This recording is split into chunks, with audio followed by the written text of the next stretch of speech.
às 7h50 da manhã, são 7h25 agora. Ó, hoje é terça-feira, é dia do escritório do Tribuna Livre, um tema interessante, alguém que conhece do tema para a gente poder aprender um pouquinho sobre nossos direitos. Vamos ao consultório de hoje, ao escritório de hoje.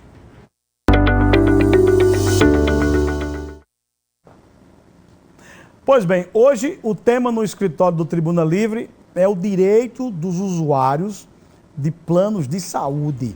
É um tema que aqui e acolá, ele tem uma força muito grande, as pessoas ainda não conhecem na sua totalidade o que tem direito e esse espaço aqui serve para a gente poder aprender um pouquinho mais e você que está em casa aprender também. Quem vai esclarecer nossas dúvidas sobre os direitos dos usuários dos planos de saúde é a advogada Renata Madureira, que está aqui ao vivo. Muito obrigado, doutora, por atender nosso convite para poder a gente entender um pouquinho mais sobre os nossos direitos como usuários de planos de saúde. Bom dia. Bom dia, Nilvan. Realmente é muito importante trazer essa temática, porque não são raras as vezes em que o usuário procura o plano de saúde, pede autorização de algum procedimento, algum medicamento, cirurgia, e o plano simplesmente nega.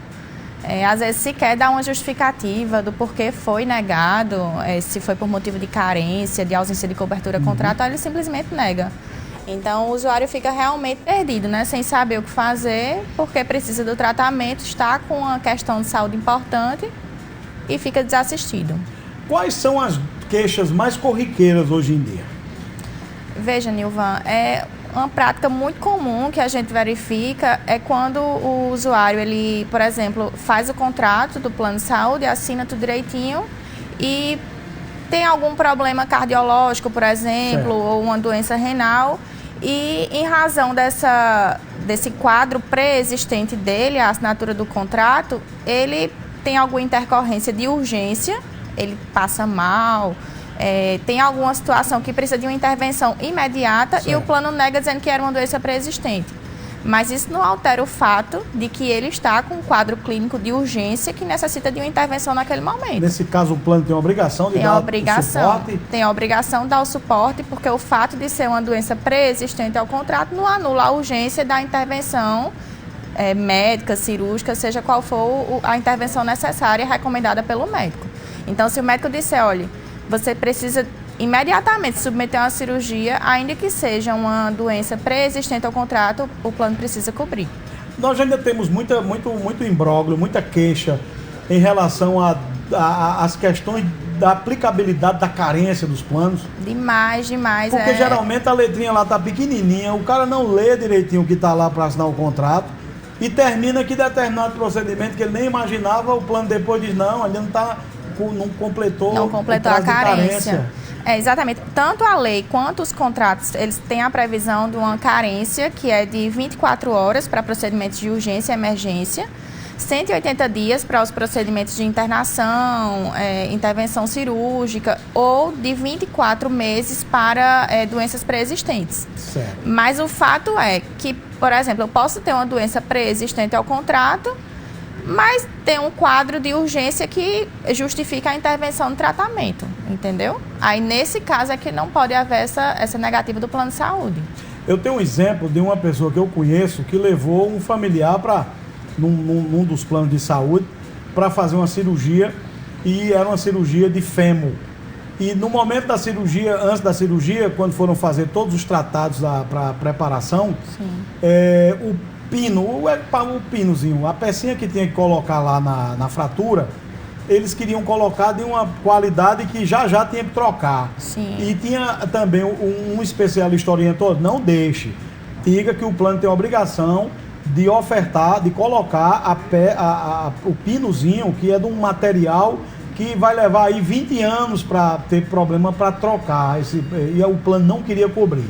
A pessoa insistiu, o plano negou, e a pessoa disse, não, eu vou comprar do meu bolso para colocar e vou entrar na justiça para o plano ressarcir a despesa que eu tive.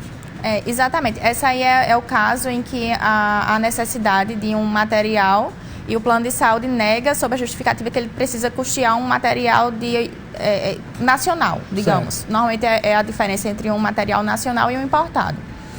De fato, a previsão contratual não obriga o plano a custear esse material importado.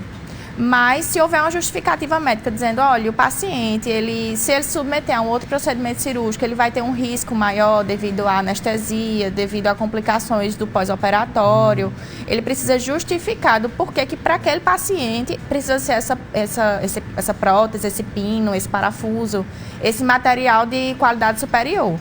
Porque se de fato no laudo médico não for justificado de forma detalhada, até essa negativa do plano de saúde pode ser legitimada pelo Poder Judiciário. Nós temos casos dessa forma. O Poder Judiciário tem sido mais assim, de um entendimento pró-usuário quando essas questões são levadas para a Justiça? Ou a gente ainda vê que ainda tem um certo recuo na hora de decidir pró-usuário? Para que as decisões sejam favoráveis, né, ao consumidor, ao usuário, vai depender muito do que tiver no laudo médico. Por isso, quando chega algum cliente, né, olha, eu preciso de ajuizar uma ação porque eu precisei desse procedimento, desse material cirúrgico, por exemplo, o plano negou. Mas aí quando você vai para o laudo médico apenas fala, olha, ele precisa da cirurgia tal com material tal. Mas aí não justifica do porquê que para ele precisa ser aquele material de qualidade superior, quais são os riscos de uma cirurgia para ele. Mas a partir do momento que o médico justifica que para aquele paciente, por exemplo, Dona Maria precisa fazer uma cirurgia usando esse pino. Então, para o caso dela, o juiz vai entender que é necessário ter esse material de qualidade superior, mas se isso não for justificado, fica complicado. As pessoas têm que perder, inclusive, o medo de reclamar, né? Sentiu-se prejudicado, procura um advogado e vai para a justiça para buscar seus direitos. A gente já paga todo mês um plano para ter assistência, não é? Exatamente. É importante que, havendo essa negativa, ainda que por exemplo, eu faço solicitação do procedimento e o plano às vezes nem nega. Ele simplesmente passa do prazo, o prazo máximo são 21 dias úteis e às vezes o plano de saúde extrapola esse limite e simplesmente não responde nada. Então o usuário fica sem sequer saber se vai ter direito a receber o tratamento ou não, né? Então ele precisa entrar em contato com a operadora e saber, olha, eu preciso desse tratamento e não recebi resposta, ele foi negado, foi autorizado.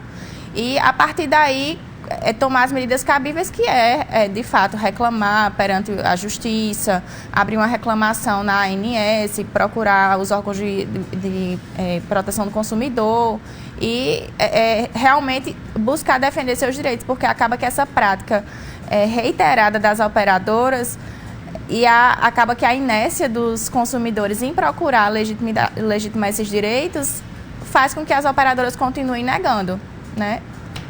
Doutora, muito obrigado pela aula. Eu que agradeço. E as pessoas busquem seus direitos.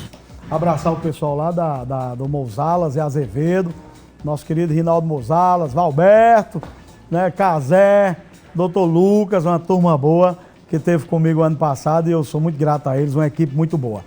Vamos para o intervalo rapidinho, depois do intervalo eu volto, são 7h34, é o tempo de você tomar um cafezinho.